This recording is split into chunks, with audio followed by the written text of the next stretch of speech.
Hello बच्चों, कैसे हैं आप। मैं अरविंद आर्य आप सभी का पेपर सॉल्यूशन के इस नेक्स्ट वीडियो में आपका स्वागत करता हूं। आज हम नेक्स्ट क्लास में पढ़ेंगे। पिछली क्लास तक हमने पढ़ा था निलंबित कुंडली धारामापी किसे कहते हैं। नामांकित चित्र और सिद्ध कीजिए कि धारामापी की कुंडली में प्रवाहित धारा कुंडली में उत्पन्न विक्षेप के अनुक्रमानुपाती होता है। इतना हम सिद्ध कर चुके थे। ये पेपर सॉल्यूशन आपके लिए बड़ा इंपॉर्टेंट है।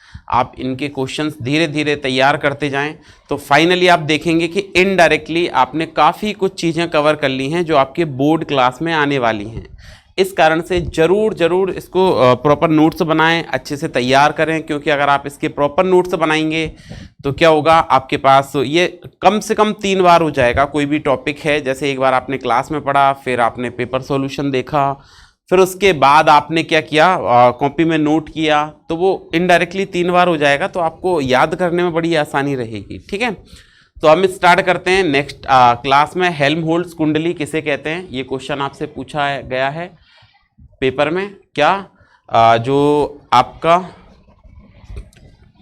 बोर्ड का पेपर है उसका सॉल्यूशन में पूछा गया हेल्महोल्ट्ज़ कुंडली किसे कहते हैं। तो सबसे पहले हम परिभाषा लिखते हैं हेल्महोल्ट्ज़ कुंडली की। ठीक है, हेल्महोल्ट्ज़ कुंडली की क्या लिखते हैं, सबसे पहले परिभाषा लिखेंगे कि क्या होती है ये हेल्महोल्ट्ज़ कुंडली। तो देखिए, हमने लिखा हेल्महोल्ट्ज़ कुंडली, हेडिंग क्या लिखी,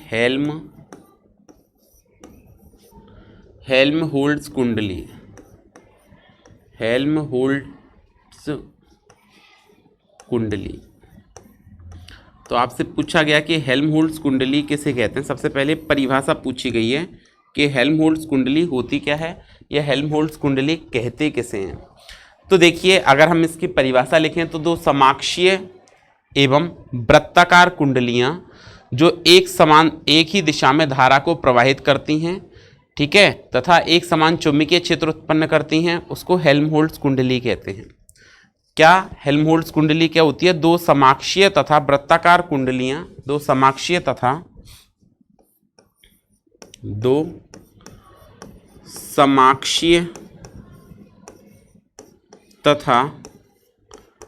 एक समान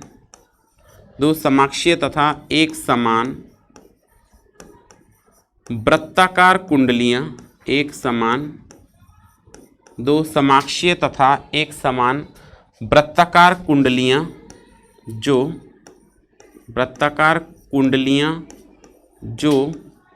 समान दिशा में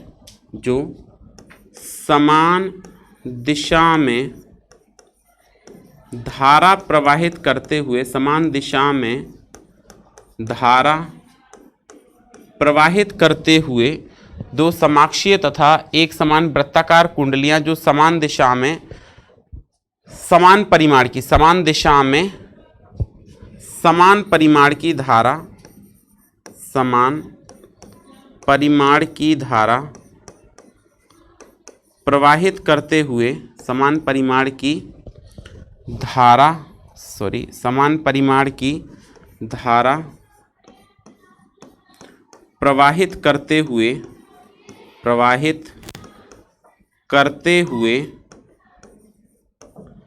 समान परिमाण की, जो समान दिशा में क्या करते हैं, समान परिमाण की धारा प्रवाहित करते हुए एक समान चुंबकीय क्षेत्र उत्पन्न करते हैं। कैसा चुंबकीय क्षेत्र उत्पन्न करते हैं, एक समान चुंबकीय क्षेत्र उत्पन्न करते हैं। समान परिमाण की धारा प्रवाहित करते हुए एक समान चुंबकीय क्षेत्र उत्पन्न करती हैं, एक समान चुंबकीय क्षेत्र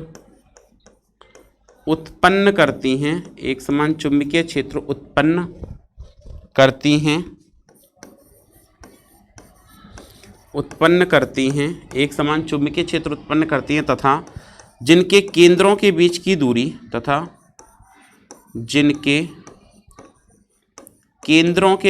दूरी केंद्रों के बीच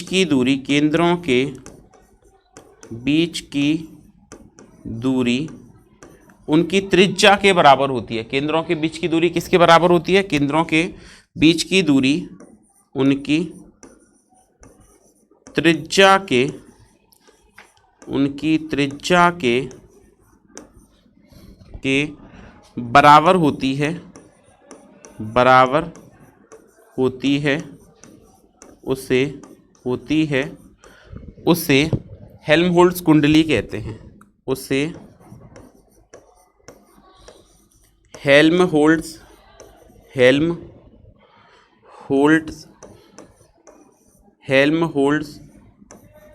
कुंडली कहते हैं। ठीक है, उसे हेल्महोल्ट्ज़ कुंडली कहते हैं। क्या कहते हैं? हेल्महोल्ट्ज़ कुंडली कहते हैं। बात समझ आई? क्या बताया? दो समाक्षीय तथा एक समान वृत्ताकार कुंडलियां जो समान दिशा में समान परिमाण की धारा प्रवाहित करती है। समान दिशा में, धारा हटा दें यहाँ से, समान दिशा में समान परिमाण की धारा प्रवाहित करते हुए एक समान चुंबकीय क्षेत्र उत्पन्न करती हैं तथा जिनके केंद्रों के बीच की दूरी उनके त्रिज्या के बराबर होती है, ऐसी कुंडली को हम क्या कहते हैं? हेल्महोल्ट्ज़ कुंडली कहते हैं। इस प्रकार की कुंडली को क्या कहते हैं? हेल्महोल्ट्ज़ कुंडली कहते हैं। ठीक है, फिर इन कुंडलियों में जो हेल्महोल्ट्ज़ कुंडली है, इसमें जो परिणामी चुंबकीय क्षेत्र उत्पन्न होता है, हेल्महोल्ट्ज़ कुंडली में जो परिणामी चुंबकीय क्षेत्र उत्पन्न होता है वो प्रत्येक कुंडली के चुंबकीय क्षेत्र के सदिश योग के बराबर होता है। हेल्महोल्ट्ज़ कुंडली में जो चुंबकीय क्षेत्र उत्पन्न होता है वो प्रत्येक कुंडली के चुंबकीय क्षेत्र के सदिश योग के बराबर होता है तथा इसमें दो कुंडलियां होती हैं, दो समाक्षीय कुंडलियां क्या होती हैं? श्रेणी क्रम में जुड़ी होती हैं। तो इतना नोट करने के बाद आप लिखें पैराग्राफ बदल के कि दो समाक्षीय हेल्महोल्ट्ज़ कुंडली में दो समाक्षीय कुंडलियां हेल्महोल्ट्ज़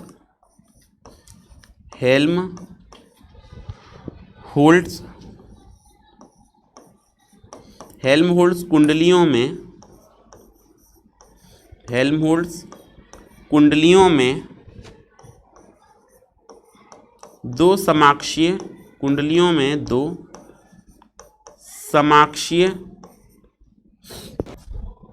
दो समाक्षीय कुंडलियां हेल्महोल्ट्ज़ कुंडलियों में दो समाक्षीय कुंडलियां, ठीक है, दो समाक्षीय कुंडलियां श्रेणी क्रम में जुड़ी होती हैं। कैसे जुड़ी होंगी? श्रेणी क्रम में। दो समाक्षीय कुंडलियां श्रेणी क्रम में जुड़ी होती हैं। हेल्महोल्ट्ज़ कुंडलियों में दो समाक्षीय कुंडलियां श्रेणी क्रम में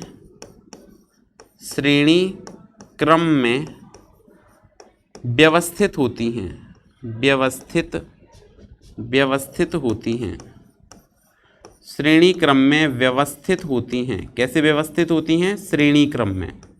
तो आपको क्या बताया कि हेल्महोल्ट्ज़ कुंडलियों में दो समाक्षीय कुंडलियां श्रेणी क्रम में व्यवस्थित होती हैं, श्रेणी क्रम में जुड़ी होती हैं। ठीक है, जो एक समान जो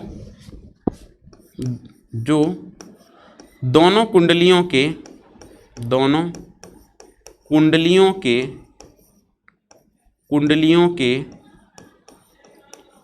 केंद्र में, दोनों कुंडलियों के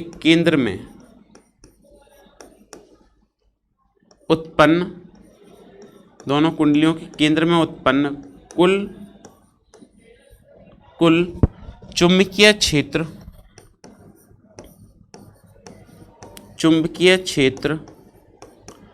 प्रत्येक कुंडली द्वारा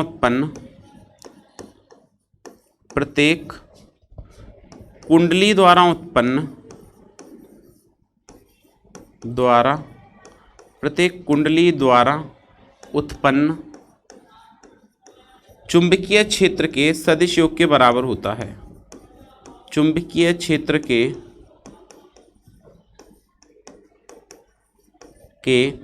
सदिश योग के बराबर होता है। चुंबकीय क्षेत्र के सदिश योग के बराबर होता है।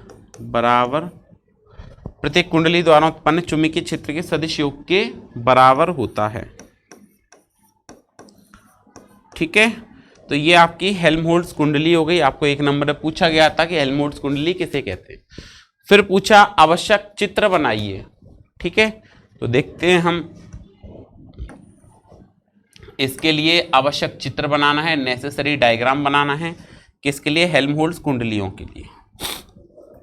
तो आपने एक कुंडली तो इस प्रकार से रखी, सॉरी, ये इसके लिए आपको क्या करना है, आवश्यक डायग्राम बनाना है हेल्महोल्ट्ज कुंडलियों के लिए। तो देखिए कैसे बनेगा डायग्राम। एक कुंडली ये हो गई आपके पास में, ठीक है, और इसकी त्रिज्या हो गई आपके पास कितनी, आर, सॉरी, एक कुंडली हो गई ये, इसकी त्रिज्या कितनी हो गई आपके पास, आर, और ये दूसरी कुंडली आर दूरी पर रखी हुई है। एक कुंडली ये हो गई, ये समान कुंडलियां हैं दोनों, इसकी भी त्रिज्या कितनी हो गई, आर, समान कुंडली हैं, समान आकार की हैं, इनके जो बीच की दूरी है वो त्रिज्या के बराबर होती है, अभी हमने पढ़ा, ठीक है। और ये क्या करती हैं, समान दिशा में धारा प्रवाहित करती हैं, ऐसे ये समान दिशा में समान परिमाण की धारा प्रवाहित करती हैं, तो ये समान दिशा में समान धारा प्रवाहित करेंगी। इस प्रकार से व्यवस्था होती है इनकी। एक कुंडली ऐसे रखी होगी और एक कुंडली ऐसे रखी होगी, दोनों के बीच की दूरी किसके बराबर होगी, आर के बराबर होगी। इन दोनों कुंडलियों के बीच की दूरी है त्रिज्या के बराबर होती है। अब देखिए हमने क्या किया, यहाँ पे कोई बिंदु लिया x दूरी पर, ये जो x है वो r/2 के बराबर है। x किसके बराबर है, r/2 के। अब आप एक बात ध्यान दें कि अगर ये दोनों कुंडलियां जो चुंबकीय क्षेत्र उत्पन्न करती हैं, क्या उत्पन्न करेंगी, जो चुंबकीय क्षेत्र उत्पन्न करती हैं वो कुछ इस प्रकार का होता है। अगर हम इसकी लिए चुंबकीय क्षेत्र बनाएं तो एक पहली कुंडली के कारण उत्पन्न चुंबकीय क्षेत्र जो है वो कुछ इस प्रकार का होता है। ये इन दोनों कुंडलियों में दूरी हो गई। अब देखिए दूसरी कुंडली के कारण भी उत्पन्न चुंबकीय क्षेत्र जो है वो कुछ इस प्रकार का होगा,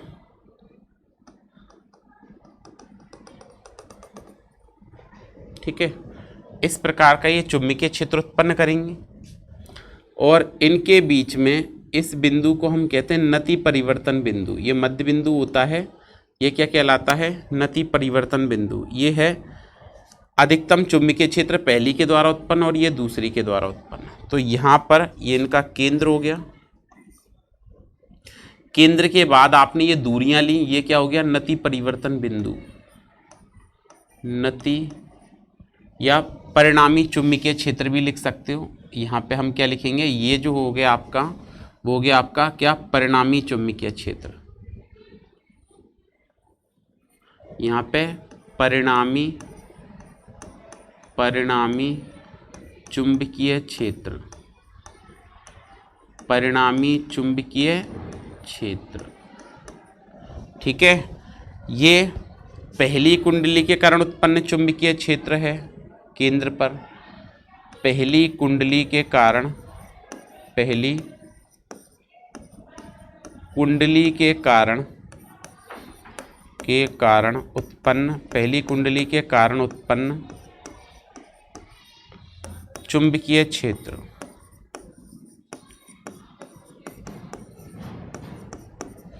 और ये क्या है आपका, दूसरी कुंडली के कारण उत्पन्न चुंबकीय क्षेत्र।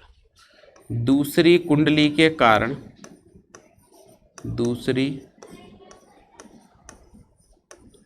कुंडली के कारण, दूसरी कुंडली के कारण उत्पन्न चुंबकीय क्षेत्र, दूसरी कुंडली के कारण उत्पन्न चुंबकीय क्षेत्र, ठीक है। ये पहली कुंडली के कारण उत्पन्न चुंबकीय क्षेत्र, ये दूसरी कुंडली के कारण उत्पन्न चुंबकीय क्षेत्र है। अब इसमें हमको चित्र बना दिया, डायग्राम बना दिया, ये दोनों हेल्महोल्ट्ज कुंडली के लिए।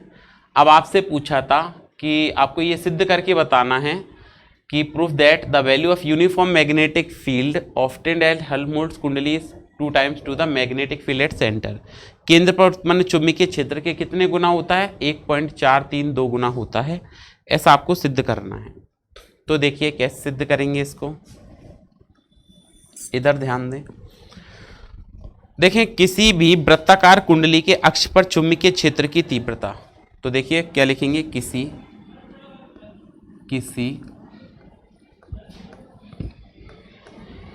वृत्ताकार कुंडली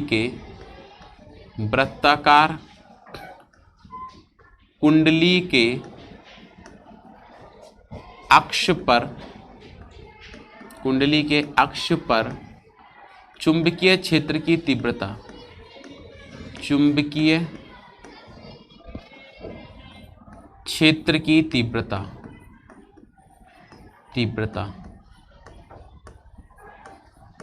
किसी वृत्ताकार धारावाही, और लिख लेना, वृत्ताकार धारावाही कुंडली के अक्ष पर चुंबकीय क्षेत्र की तीव्रता।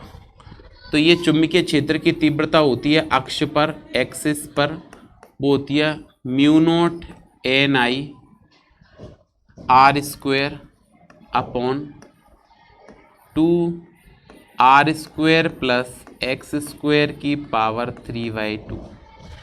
ये वृत्ताकार धारावाही कुंडली के अक्ष पर चुंबकीय क्षेत्र की तीव्रता होती है। अब यहाँ पर एक कुंडली के अक्ष की दूरी कितनी है, ये त्रिज्या r के बराबर है, तो ये केंद्र होगा, और अगर ये केंद्र है तो ये x बराबर क्या होगा, r/2। ठीक है, तो हेल्महोल्ट्ज कुंडली में हेल्महोल्ट्ज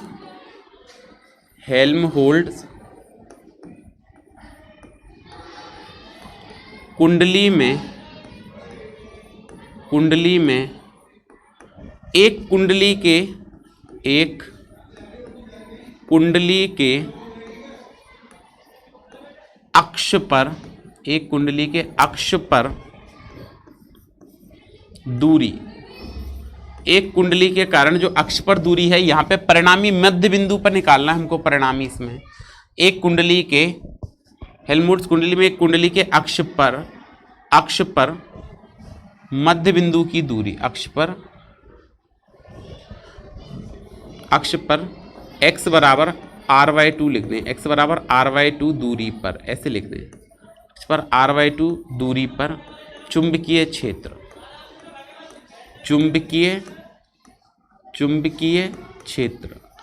x बराबर r/2 दूरी पर चुंबकीय क्षेत्र, तो Bx बराबर r/2, इस पर चुंबकीय क्षेत्र बनाएंगे तो ये बनेगा mu naught NI R² divided by, ध्यान दें, 2R² प्लस x की जगह क्या लिखेंगे, r/2, इसका होल स्क्वायर और होल पावर 3/2। क्या बात को समझ पा रहे हैं आप, कितनी आएगी, 3/2। आगे हमने सॉल्व किया तो ये क्या बना, mu naught NI R² divided by 2, ये बनेगा R² प्लस, इसको लिखेंगे R²/4 और इसकी पावर 3/2।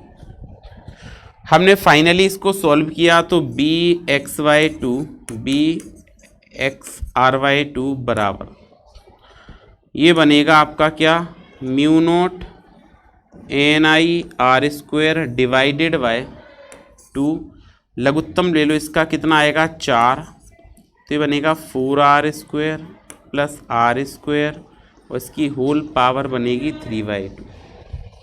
ये बात समझ पा रहे हो आप। अच्छा, फिर आगे सॉल्व करें तो ये बनेगा mu naught NI R² upon 2, और ये कितना, 4 और 1 5, 5/4R² और इस पूरे की पावर कितनी, 3/2। बात समझ पा रहे हैं। ठीक है, अब थोड़ा सा ध्यान से समझना, इतना आप नोट कर लें, फिर समझें इसको थोड़ा सा गौर से। क्या लिख पाएंगे हम, आप लिख पाएंगे इसको Bx = r/2, ये लिख पाएंगे आप mu naught NI R² divided by, mu naught NI R² divided by 2, और इसकी पावर पहले 1/2 सॉल्व करते हैं। कितनी सॉल्व करते हैं, 1/2। तो 1/2 पावर का मतलब हो गया, देखो और मैं आपको थोड़ा सा समझाने के लिए 5/4R², इसकी पावर लगा दी मैंने 1/2 और इसकी पूरे की पावर क्यूब, ये पावर मैंने कितनी लगा दी, 1/2। ये 1/2 लगा दी पावर। ठीक है, थोड़ा सा ताकि आप स्पष्ट रूप से इसको बात को समझ सकें।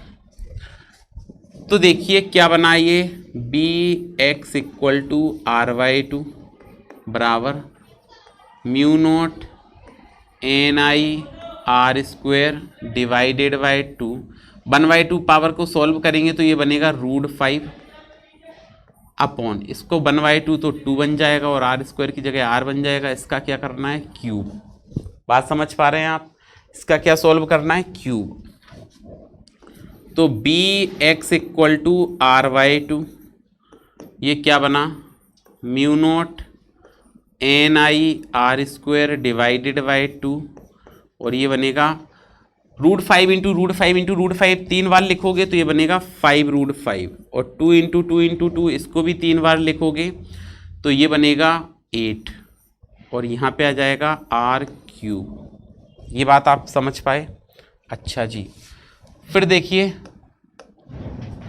ये आपका r² और ये r कैंसिल हो जाएगा तो r रह गया, मतलब क्या बचा, म्यू नॉट NI। ये 8 को आप ऊपर लिख सकते हैं, 8 थर्ड रेशो में है ना, तो इसको मैंने क्या लिखा, ऊपर लिख दिया। तो ये लिखा 8 अपॉन 5√5, ठीक है, into mu naught NI upon 2r, mu naught NI upon 2r। क्या ये बात समझ गए आप, ठीक है। अच्छा, इतनी बात समझ आ गई। अब देखिए ये तो एक कुंडली के अक्ष पर उत्पन्न चुंबकीय क्षेत्र की तीव्रता है, किसके कारण उत्पन्न है, एक कुंडली के कारण। क्या आई है ये आई है 8/5√5 mu naught NI upon 2r। ठीक है, आप अगर देखें तो इसको मैंने क्या किया, इसको सेम कंडीशन में हमने लिखा रहने दिया। आगे सॉल्व करते हैं अब थोड़ा सा। तो मतलब एक कुंडली के कारण कितनी उत्पन्न हुई चुंबकीय क्षेत्र की तीव्रता, तो YB1 इक्वल टू 8/5√5 और into mu naught NI upon 2r। इतनी चुंबकीय क्षेत्र की तीव्रता उत्पन्न हुई किसके कारण, एक कुंडली के कारण। अच्छा जी, ठीक है, क्या बना, mu naught NI r² upon 2 r² plus x² की पावर 3/2। तो इसको आपने 3 बार लिखा, पहले 1/2 को सॉल्व किया तो ये 2 बचेगा, ये 5 को सॉल्व किया तो √5 आ जाएगा, r आ जाएगा। इसको लिखा 2 4 इंटू 8। ठीक है, अब ये थर्ड रेशो में है तो आप चाहें तो यहाँ पे कैंसिल भी कर सकते थे, जैसे 4/5√5 बन जाता, ये क्या बन जाता, 4/5√5। अब देखिए दोनों कुंडली के मध्य बिंदु पर उत्पन्न परिणामी चुंबकीय क्षेत्र, दोनों कुंडलियों के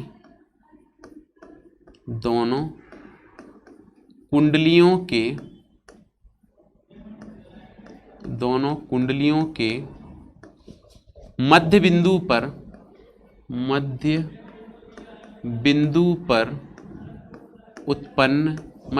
पर उत्पन्न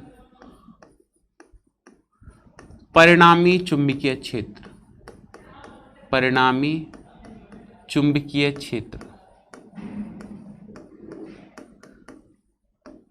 चुंबकीय क्षेत्र कितना आएगा, B रिजल्टेंट बराबर B1 प्लस B2, यह आएगा परिणामी।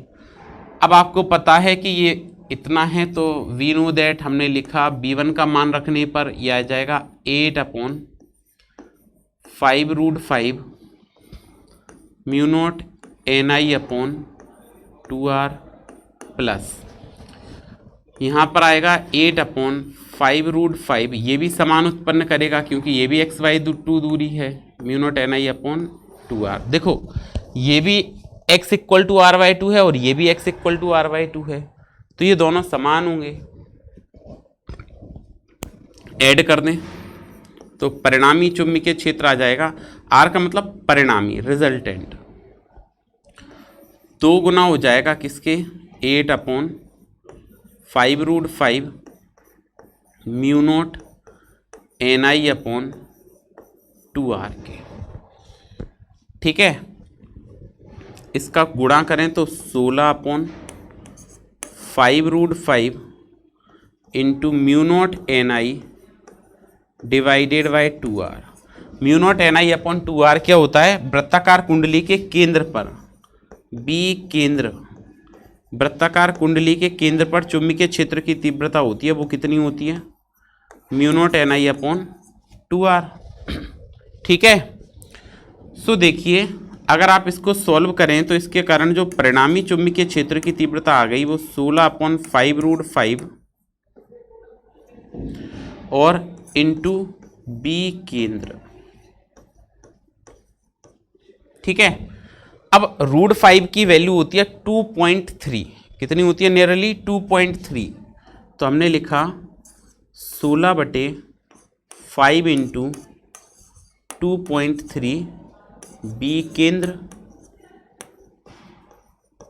ठीक है, लगभग ये इतनी होती है, कितनी? 2.3 या 2.2 ऐसे कुछ लेते हैं हम इसको।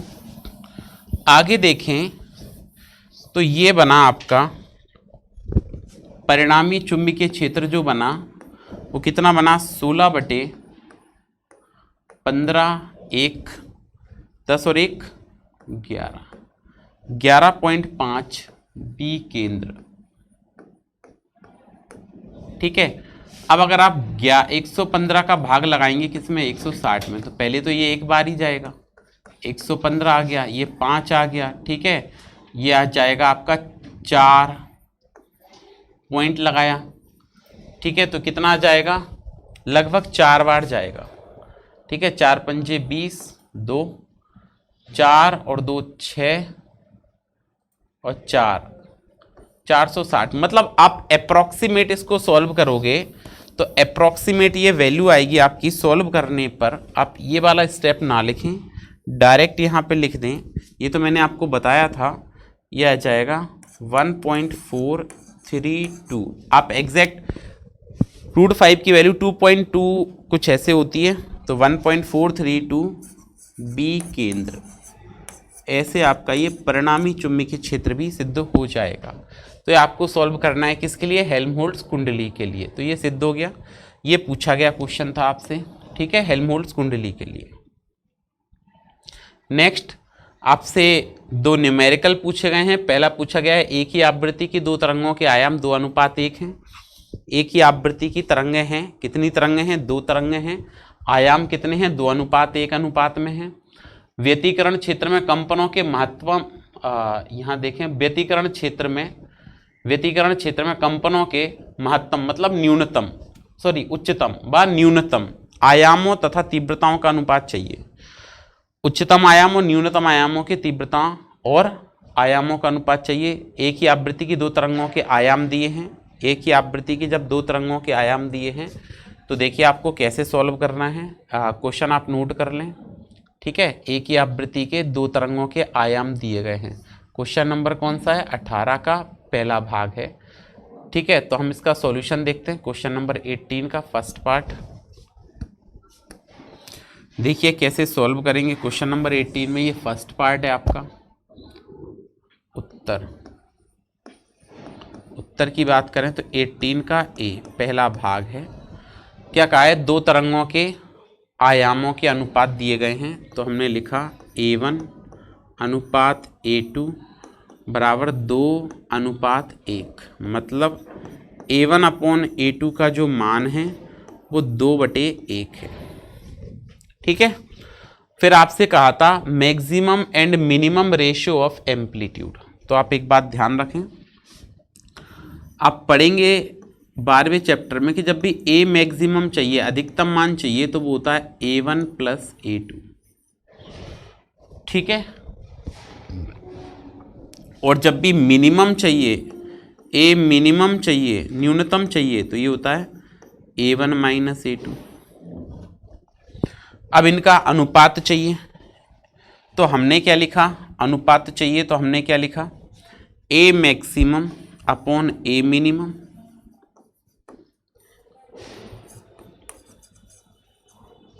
बराबर A1 प्लस A2 अपॉन में A1 माइनस A2। हमको क्या पता है, A1 और A2 के मान पता है, A1 बटे A2 पता है। तो देखिए इसको सॉल्व करने का तरीका ये है कि A max upon A minimum बराबर क्या किया हमने, A1 plus A2 upon A2 कर दिया और whole upon A1 minus A2 divided by A2 कर दिया, ताकि आप समझ पाएँ। A2 का भाग लगाएंगे तो कोई फ़र्क नहीं पड़ेगा। वैसे हम कंपोनेंटो डिवाइडेंडो लगा सकते थे, मैथ्स वाले बच्चे समझ पाएंगे, लेकिन बायो वाले बच्चों के लिए इस तरह से सॉल्व करेंगे हम।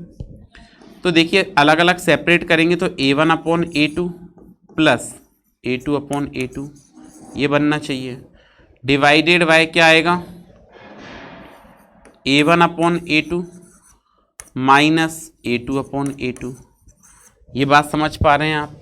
अब देखिए आगे, ये A2 से A2 गया, इस A2 से A2 गया, तो ये क्या बन गया आपके पास में, A maximum upon A minimum.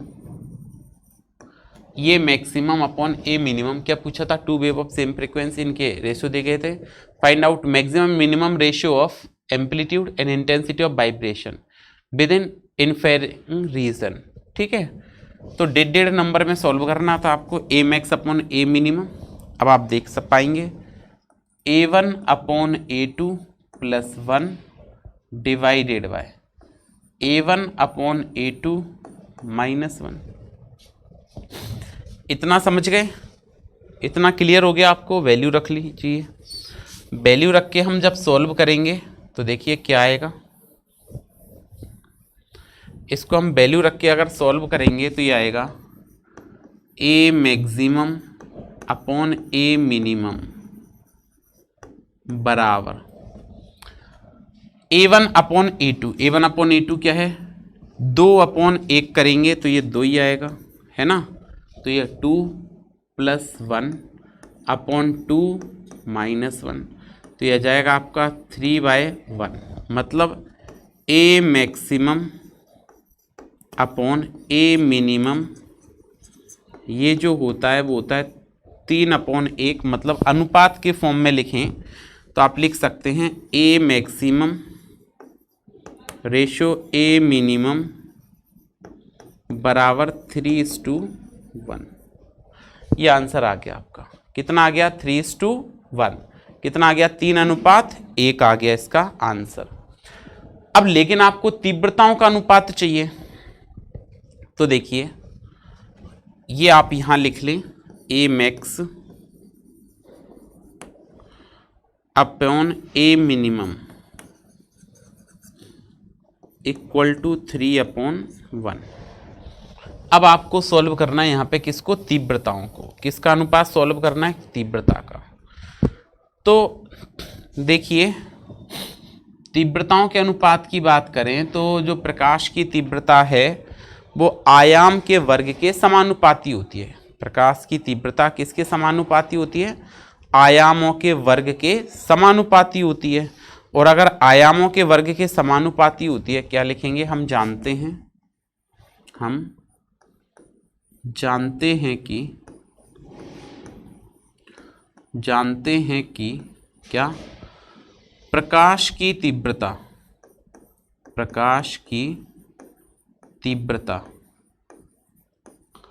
आयाम के वर्ग के समानुपाती होती है।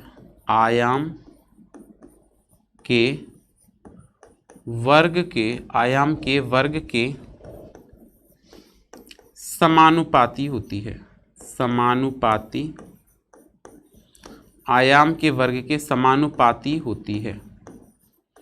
अब अगर तीव्रता आयाम के वर्ग के समानुपाती होगी, मतलब ये समानुपाती होगी किसके, A² के। तो देखिए A maximum upon I maximum upon I minimum, इसकी जो वैल्यू आएगी वो बराबर आएगी किसके, A max upon A minimum इसका whole square. A max upon A minimum का होल स्क्वायर। अब आप एक बात बताएं, ए मैक्स आपके पास कितना है 3 है और ए मिनिमम कितना है 1 है। इसका स्क्वायर करेंगे तो तीव्रताओं का अनुपात आ जाएगा कितना 9:1। यह आंसर आ जाएगा। क्या आ जाएगा 9:1। मतलब इसको सॉल्व करोगे आप तो क्या बनेगा 9/1 बनेगा ना सॉरी। तो ये क्या बना आई मैक्स अनुपात आई मिनिमम बराबर 9:1। क्या बात समझ पा रहे हैं आप? ठीक है, तो ये हमने आयाम का अनुपात और तीव्रताओं का अनुपात ज्ञात किया। किस किस का अनुपात ज्ञात किया? आयाम का अनुपात ज्ञात किया और किसका अनुपात ज्ञात किया? तीव्रता का अनुपात ज्ञात कर लिया। एक और इसका और में जो क्वेश्चन है उसको और चेक कर देख लेते हैं। फिर किसी व्यतिकरण प्रयोग में आई तथा 4i तीव्रताओं के दो स्रोत का उपयोग किया गया। उन बिंदुओं पर तीव्रता ज्ञात कीजिए जहां अध्यारोपण हुई दोनों तरंगों के मध्य कलांतर 0 है और π/2 है। ठीक है, तो देखिए इसको सॉल्व करते हैं। नोट कर लिया आपने क्वेश्चन? आप नहीं किया हो तो वहाँ वीडियो पॉज करें और नोट कर लें। तो हमने सबसे पहले लिखा दिया है गिवन। क्या क्या दिया है आपको? तो पहली तीव्रता दी गई है आपको I1, वो किसके बराबर है? I के बराबर है। दूसरी तीव्रता दी गई है I2, वो किसके बराबर है? वो 4i के बराबर है। तो हम बात करते हैं यहाँ पे परिणामी तीव्रता की। इन बिंदुओं पर परिणामी तीव्रता ज्ञात करनी है जब कलांतर एक बार 0 एक बार π/2 है। तो देखिए इन बिंदुओं पर परिणामी तीव्रता इन बिंदुओं पर for interference to sources of 4i, I and R used, find out the intensity at those point. तो इन बिंदुओं पर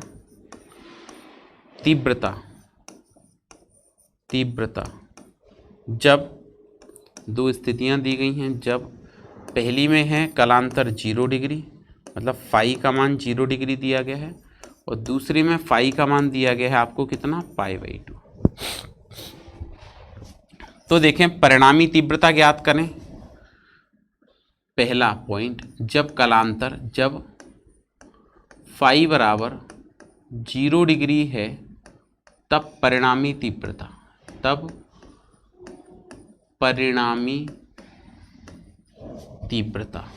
जब फाई बराबर कितना है 0 डिग्री है तब परिणामी तीव्रता क्या आएगी?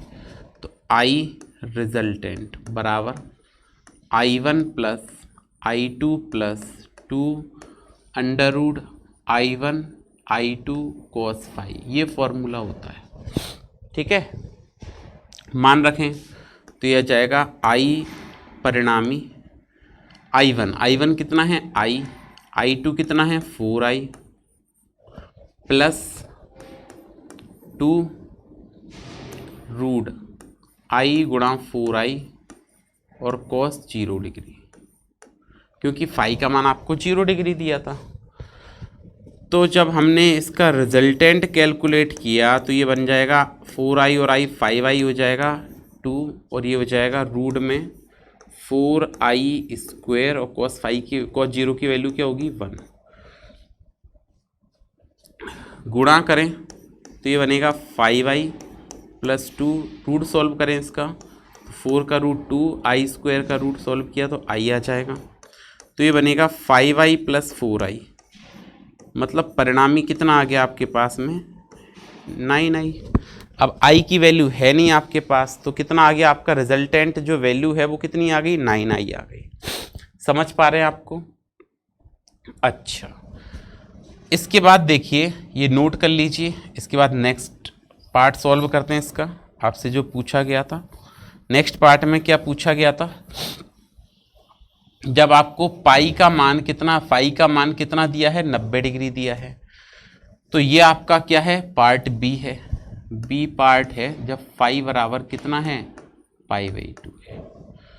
तो हमने फिर से परिणामी तीव्रता ज्ञात की I रिजल्टेंट, ये क्या आया I1 plus I2 plus 2 root I1 I2 cos phi, value रखें I1 की वैल्यू कितनी है I2 की वैल्यू कितनी है 4i plus 2 root I into 4i cos 90।